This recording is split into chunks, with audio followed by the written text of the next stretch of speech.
mini chit chat video. So I decided to go ahead and go live. I really didn't get a chance to notify you guys that I was going to go live, but it's just the easiest way for me to record the video. So when you guys do see this later, thank you guys so much for watching. Shout out to all my Purple Gang members. I appreciate your support always. So you guys, I just had to come and talk about this. For those of you who followed me over the years on my other channel, you guys know I've been going through this situation with a toxic workplace, a toxic work environment. We've talked about it in many videos. A lot of people can relate. A lot of people work in extremely toxic environments. So we're going to talk about, I'm doing a little bit of a life update. I just kind of wanted to kind of vent a little bit because this stuff is like kind of annoying me, and it's affecting like my holidays that I'm supposed to be spending with my family. It's supposed to be my downtime. It's Christmas. But unfortunately, toxicity takes no holidays. So you guys, I just want to see who can relate. Do you guys ever work with somebody who's like extremely messy, manipulative, unethical, have no boundaries, will do any and everything, backstab everybody, throw people under the bus, do what they need to do to get ahead? I'm sure everybody has worked with somebody like that.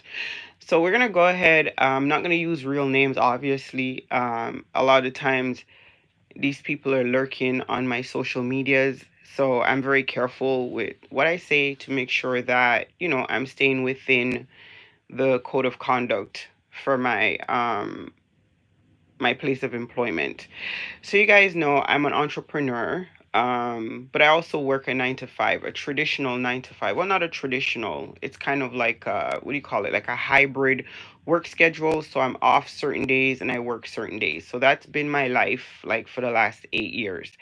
And during these 8 years, I've been dealing with this type of stuff in one form or the other. First, it was the racism, because I'm the only black person at my workplace that's full time. So there is that.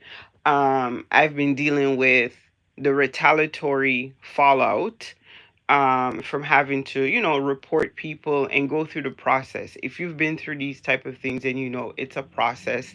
There is no anonymity.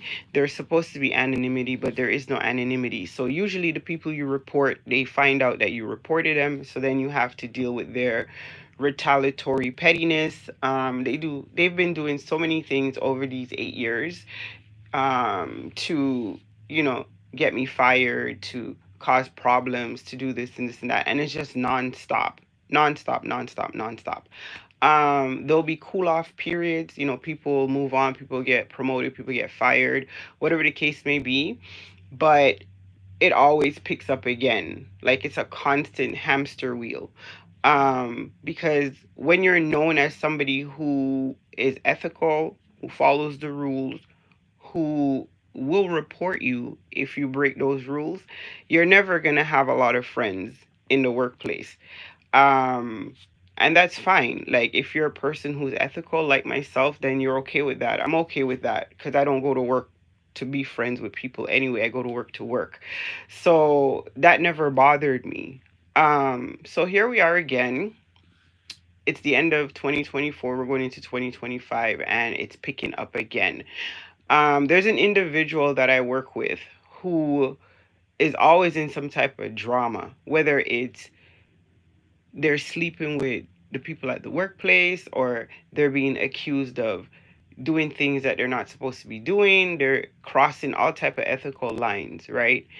And they're always gossiping, telling people their business, this and that and the third. So a few weeks back, this person started like telling me her personal business. And I thought it was strange because she's not someone I talk to at work. All of a sudden, she's dumping all this stuff constantly, dumping, dumping. And so I thought it was suspicious. So I started documenting it. Um, and it turns out that the person is after my position. Shocker. And so they've tried to create a narrative that, you're spreading rumors on them in the workplace, you're doing this and that. And they've rallied up their little, KKK following to like tell their lies and do what they do. A couple years ago, I would have already freaked out. I would have already contacted head office, contacted the ethical board. I would have already did the most because I'm the type of person like you come after me in that type of way, I'm coming like to shake the table, break it down to the ground. Like I'm that type of person because I'm a hard worker and I don't bother people. So when you try to use your tactics, the bully tactics, ostracizing, the whole thing that people like to do in the workplace when they're harassing you, I don't play that like at all.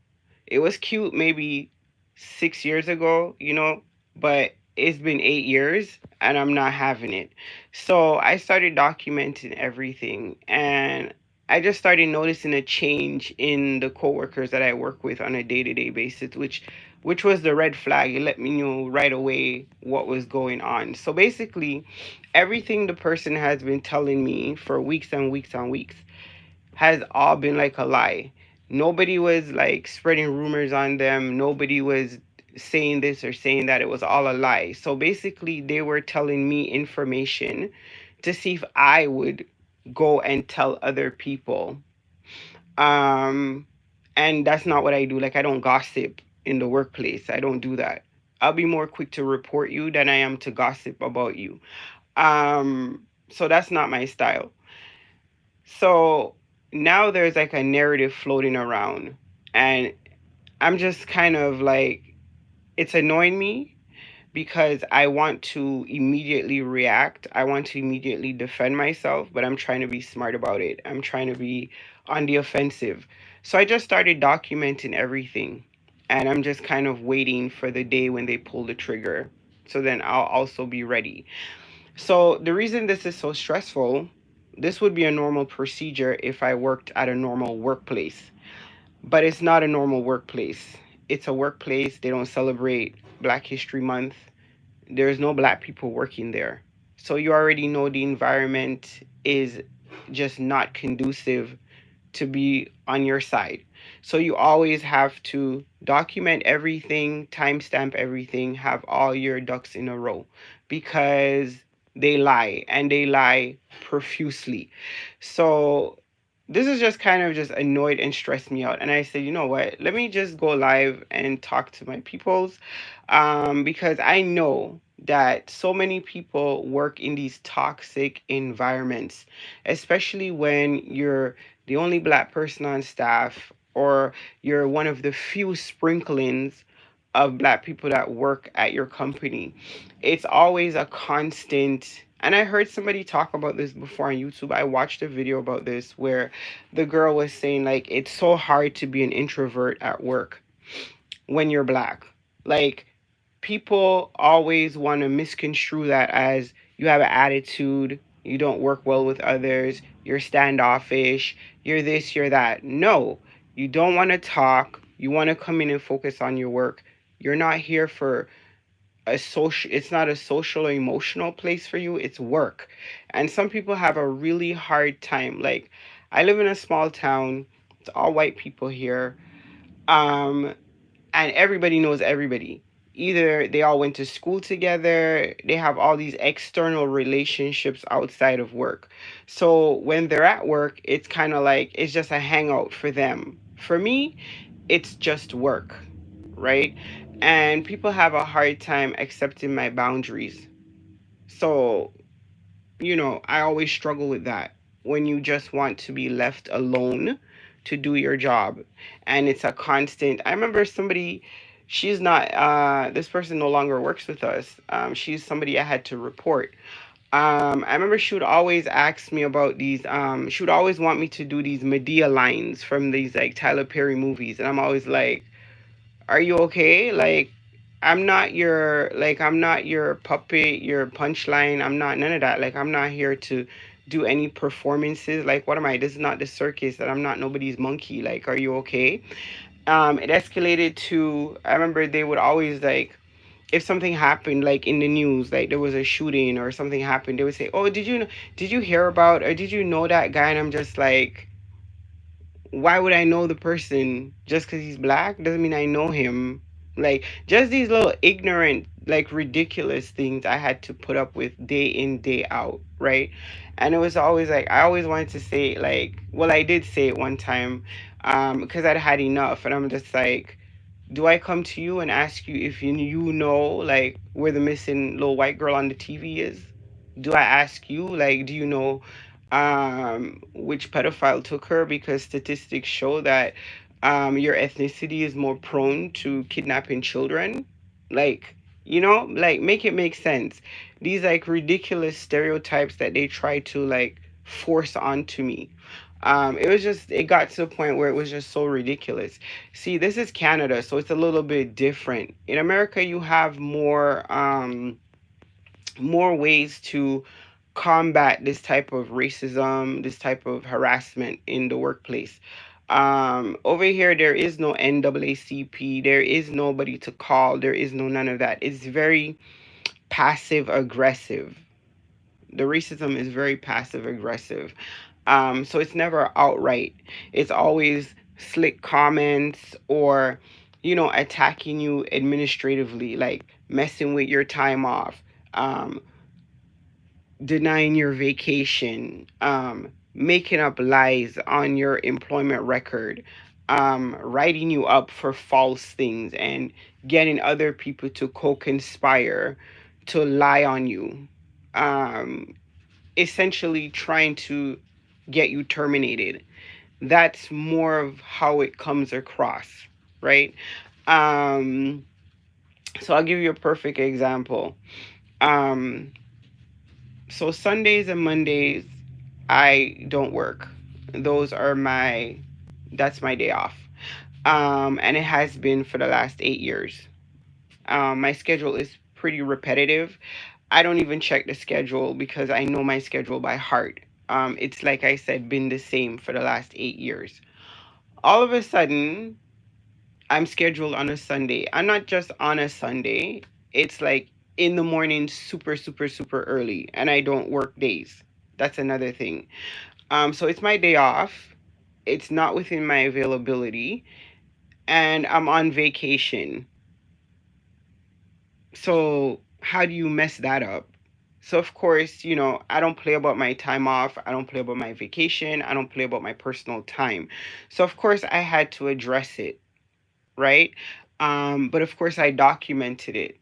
So these are some of the retaliatory things that, I deal with. So I just wanted to kind of, get this kind of off my chest. I didn't want it to ruin my Christmas, honestly. But I'm the type of person who it probably will ruin my Christmas because it stresses me out, and I don't deal well with stress, which is why I keep an extremely organized, routine life. Right? I don't like new changes. I don't like new things. I like things in order. So unfortunately, this is like weighing on me, but I'm trying to be more resilient than I have been before because I recognize a setup when I see it. People will come after you and they want you to react. They want you to blow up. They want you to quote unquote act black so they can weaponize that, right? The minute you react first, they immediately retract their behavior and then begin to play victim. And then you look like the aggressor. It's like failed and tried, never, it's like the oldest play in the book, right? So I'm trying to sit back and not react. It's hard, but I'm trying to do that. Um, but yeah, I just kind of had to get that off my chest. We're literally getting ready to go to the nail shop and, you know, enjoy some downtime, pamper ourselves a little bit. But this was just weighing on me so much that I just had to vent it out. Like I just had to say it out loud. Let me know down below in the comments if you work in a toxic environment. What are some of the things that you do to cope? Are you familiar with this type of behavior? Have you experienced this type of behavior before towards you? And what are some of the things that you do to cope with that? I'd be interested to hear you guys' feedback on that. So yeah, thank you guys so much for listening. As always, don't forget to like, comment, subscribe. Once again, shout out to my Purple Gang members. We are going to be doing our holiday giveaway, so you guys stay tuned for that.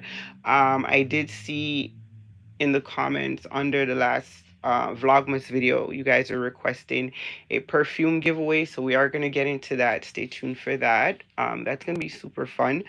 So yeah, thank you guys for all of your support. Stay up and stay blessed, and we will catch up with you guys in another video. Deuces.